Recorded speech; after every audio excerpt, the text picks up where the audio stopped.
Mira, me has puesto guañu guañu.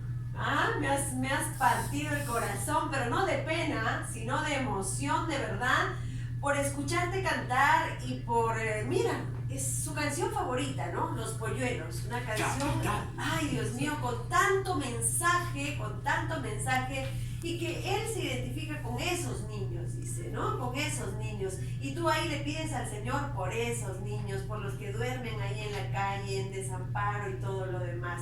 Y por eso, como tienes un corazón tan lindo y tan noble, Dios te va a bendecir definitivamente y te va a poner ahí todo para que tengas una carrera artística preciosa y que sigas cantando y que sigas cumpliendo tus sueños.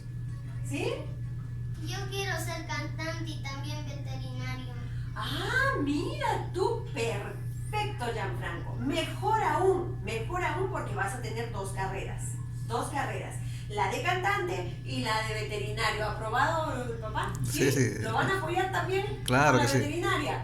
¡Ay, qué lindo! Mira qué bendición tienes, Gianfranco. Bueno, ahora yo supongo que quieres mandar un saludo de repente a tu colegio, a tus amigos, a tus maestros. Quiero mandar un saludo a mi guanta y a mis padrinos, y también a mi padrino Edwin Farfán y a todos mis amigos y a mis padres. Y agradezco mucho a Dios por darme este talento. Ay, Dios mío, qué niño, hasta un niño de fe, un hombrecito de fe tiene usted, señor. ¿Tu papá Gracias. cómo se llama, dices? Roberto Bustillos Don Sánchez. Roberto, felicitaciones. Gracias. ¿Verdad? Y gracias por traernos esta bendición al programa. Gracias a ustedes. a toda su familia por apoyarlo.